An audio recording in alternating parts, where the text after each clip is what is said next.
Hello, everyone. Welcome to the first Habitat Learn and Ask of 2021. My name is Alex, and I'm so happy to be here with you all on this very cold and dreary day in Charlotte. Um, just a few housekeeping things before we dive into our topic. If you have any questions at any point through this webinar, feel free to pop them in the questions tab that is in the control panel, which usually pops up on the left side when you open GoToWebinar. Put it in the questions panel at any point in the presentation and we will answer it at the end, but go ahead and put them in there at any point. Also, there's a chat feature which you can use if you feel so inclined. Either way, I can see both and I can pass those on to Rachel. Feel like there was something else, but I forgot it. So if I remember it, I'll let you all know. But otherwise, I'm going to just pass it off to Rachel. Rachel is our Director of Volunteer Services. Therefore, I think she's the best person to give the volunteer update. So that's why we brought her on today. So Rachel. Great, thank you much. All right, I appreciate everyone joining us today. It's a good day to stay inside and talk about volunteers. And for me, it's always a good time to talk about volunteers. So I'm very honored to work at Habitat Charlotte with its great volunteer program. So we just wanted to catch people up. It's of course been the last 9-10 months have been very interesting, and we're operating pretty differently than we were a year ago. Partly due to the merger that we went through, but also, of course, how we've responded to the pandemic. And so that's what we're going to focus on first. And then we're also going to talk about who's volunteering with us right now and what we see happening in the future. And then we'll also wrap up a bit with how you can help us if you're so inclined. So Alex, why don't we move on to the first slide? Yep. So of course, back in March, we closed down in-person volunteering at our build sites and at our restores in mid-March.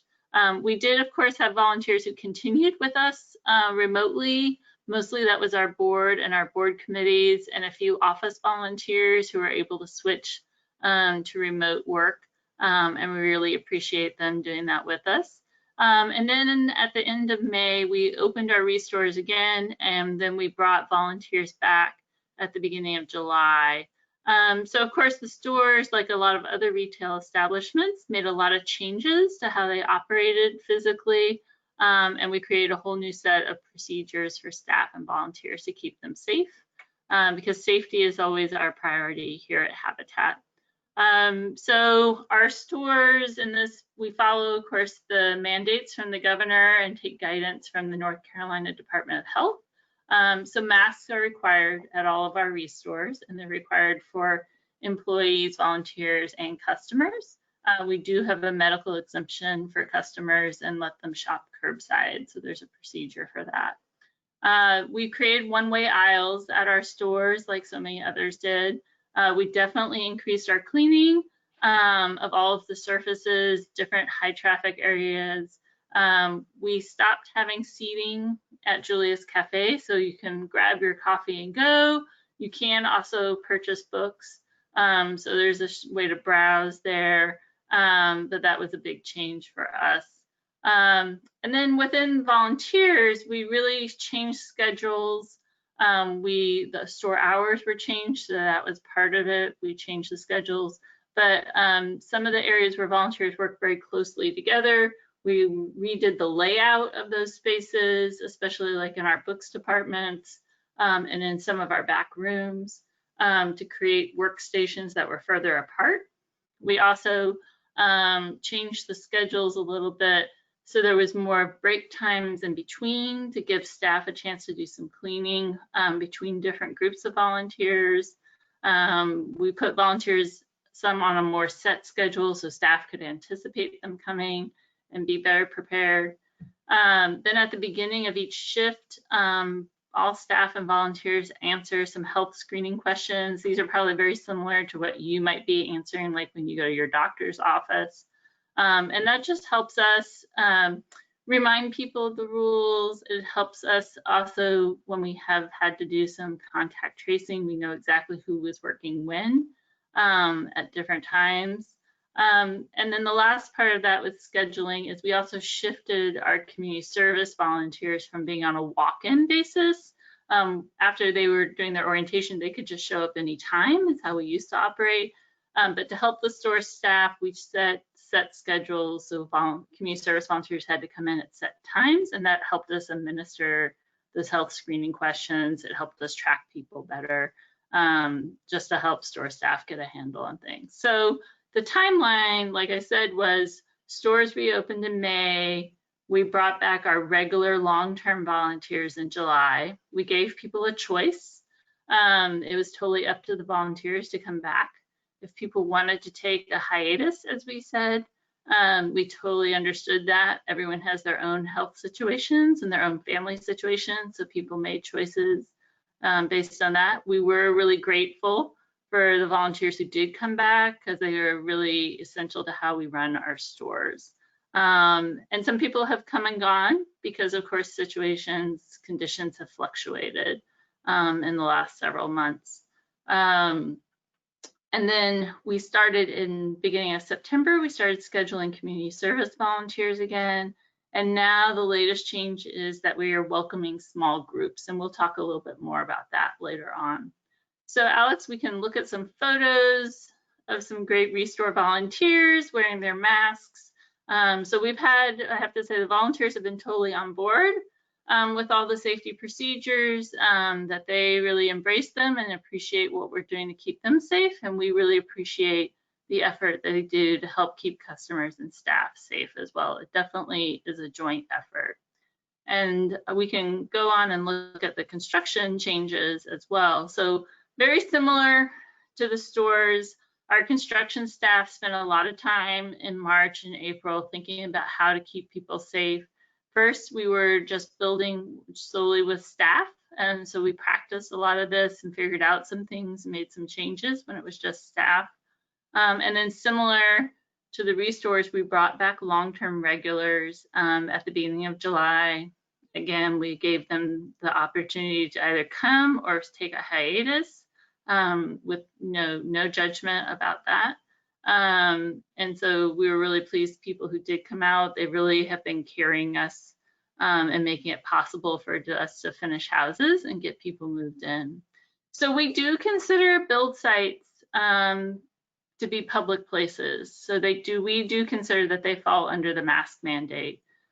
We have a mix of people on build sites. You think there are vendors coming to drop off things. There are subcontractors coming out to work. We got homeowners in progress who are working on their own home or someone else's, and they're bringing maybe their designated helper with them. And then, of course, we got our volunteers and staff. So a lot of different people mixing on a site. And so for us, it made sense to follow the governor's mandate for masks at public places.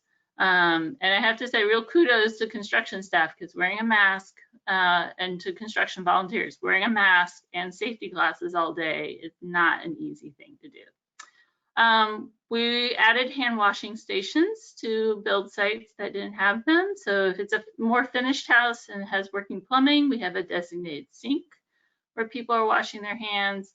But a lot of times houses aren't that finished, and so we're renting hand washing stations, or we had spigots with all the supplies with them, and we always have backup hand sanitizer. We also, the big change we made in how we operated on build site is we really reduced the amount of people on a site.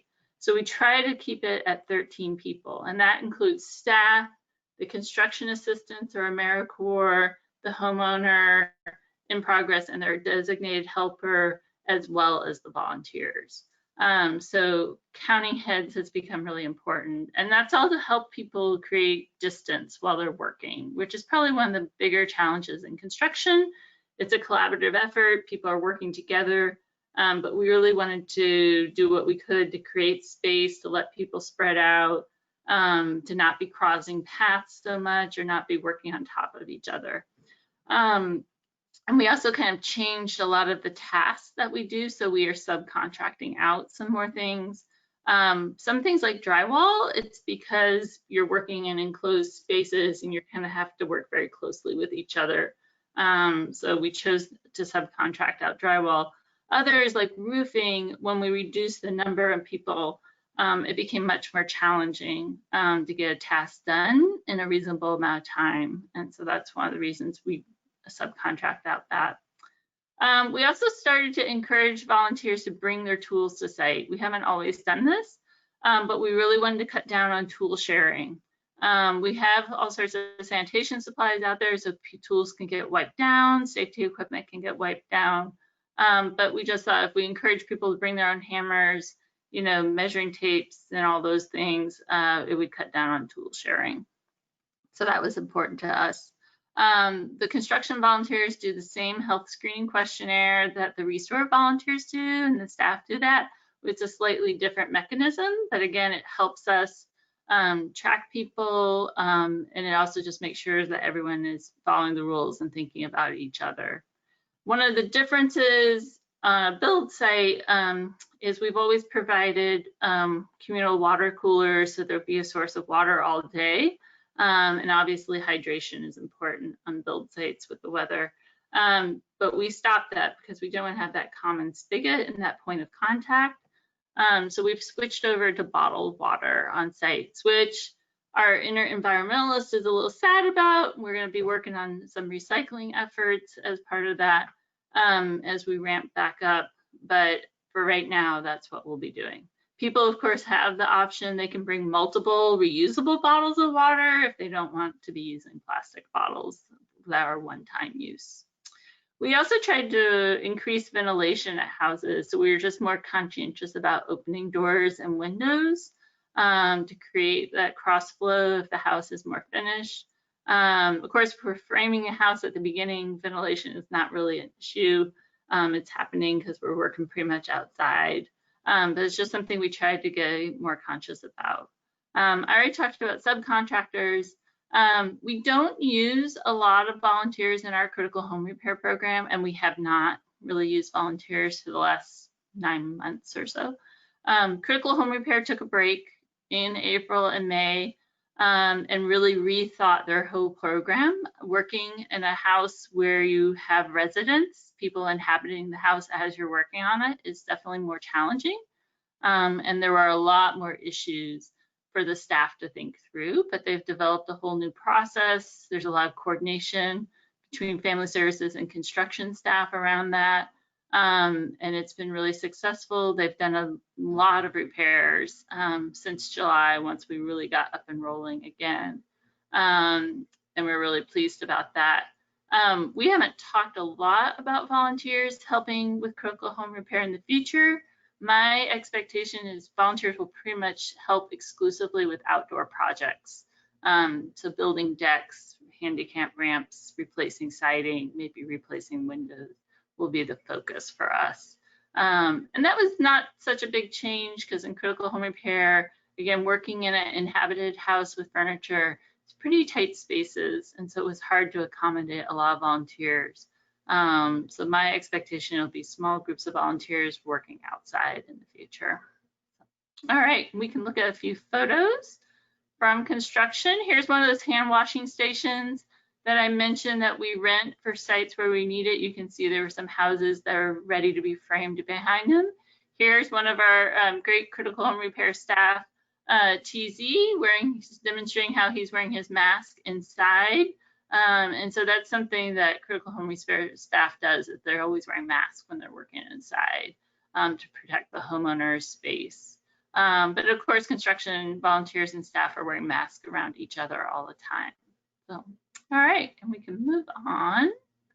So you might be curious about who's volunteering now. So in construction, we started with those regulars, our weekday crews, Saturday crews, task leaders, all those folks were invited to come back in July.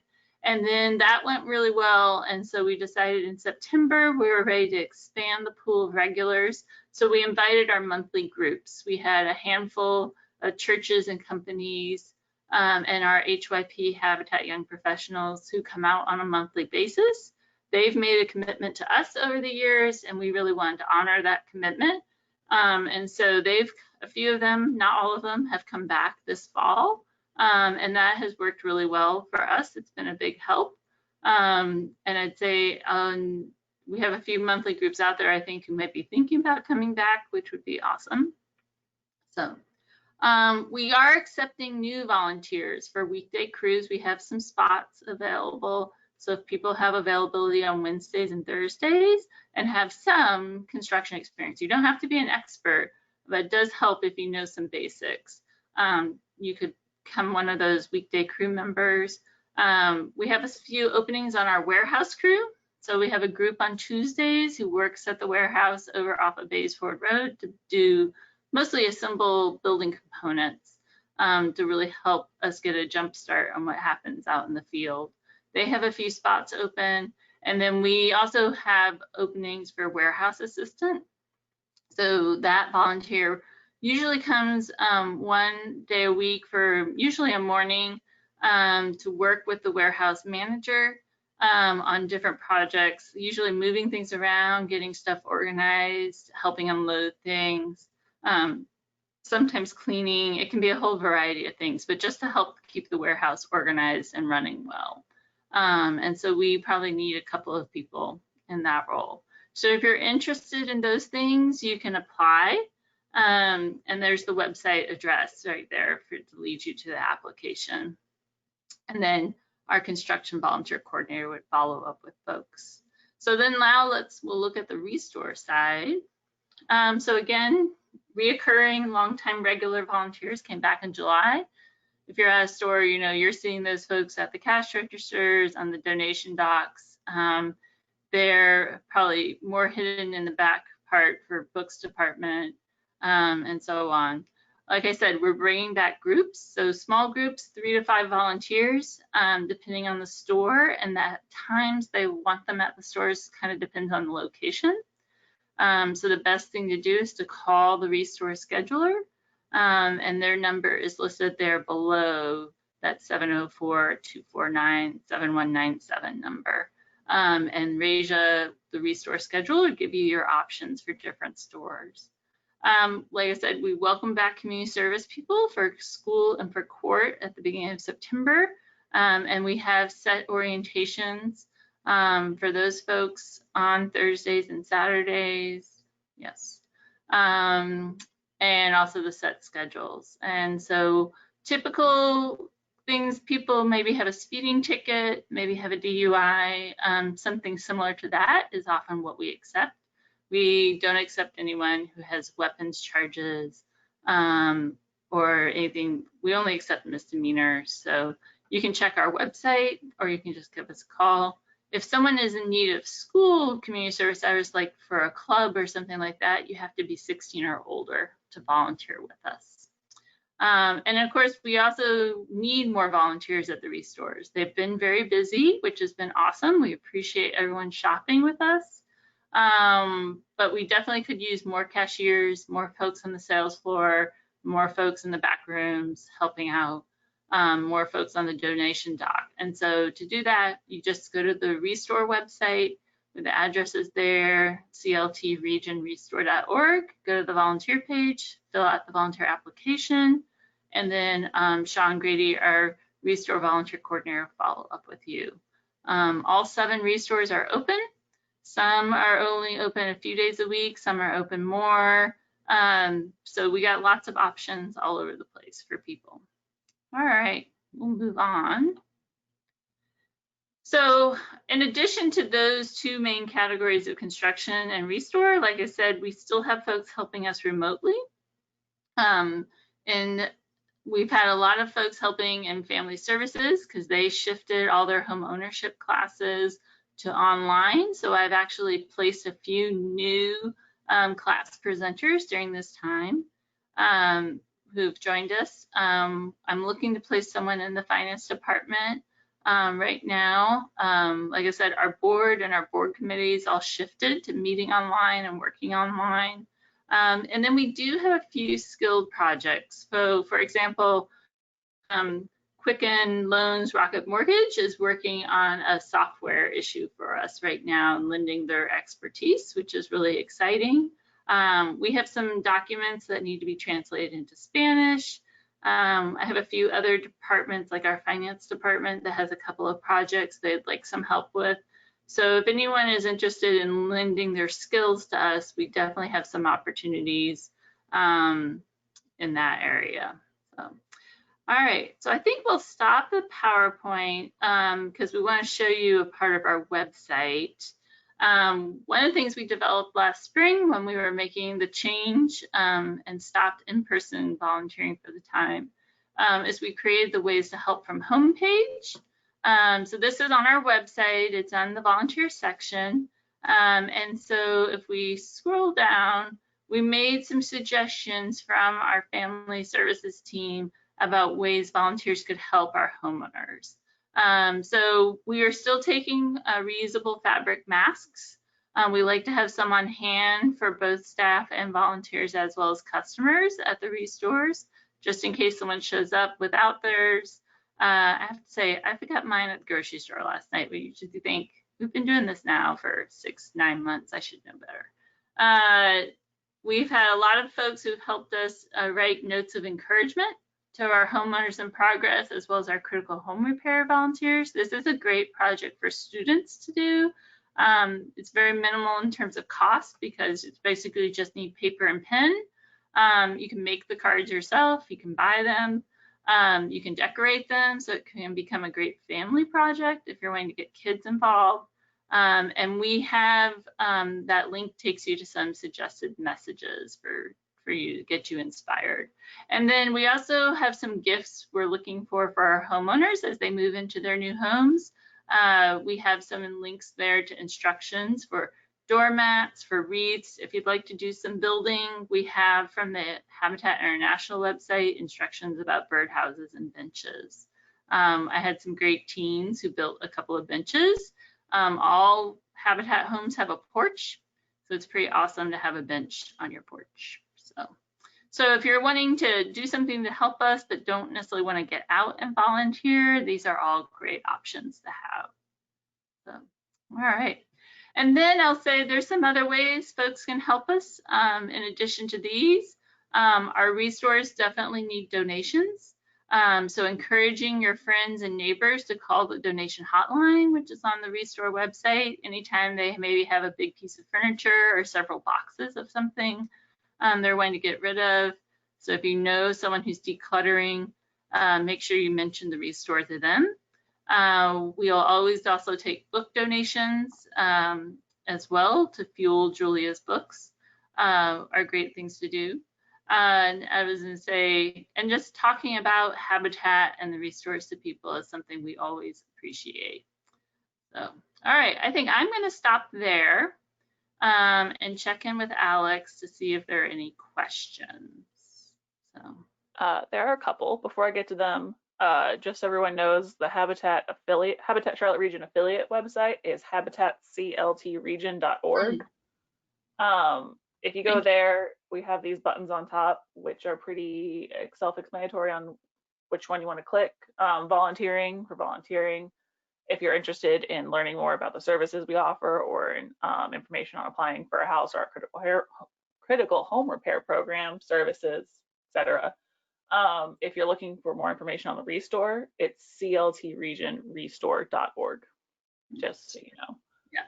There's also a link to that on the affiliate website as well. But I just wanted to put that out there. Yeah. Yeah, that volunteer page there has all the info about community service, about volunteer groups, and that volunteer application for the Restore. Yeah. We've tried really hard, especially since COVID, to really make our website as easy to use as possible, since we realize this is the place where most people will be communicating with us through. So don't forget, if you have questions, there's a questions section in the GoToWebinar control panel. Feel free to ask them.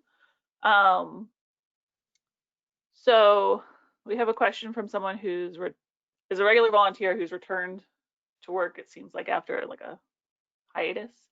How often do you need to redo the COVID or how often do regular volunteers need to redo a COVID questionnaire, and how often do they need to redo a waiver? Sorry, I can't talk today. Yeah, right. So we have a bunch of different types of COVID paperwork, and so it does get a little confusing.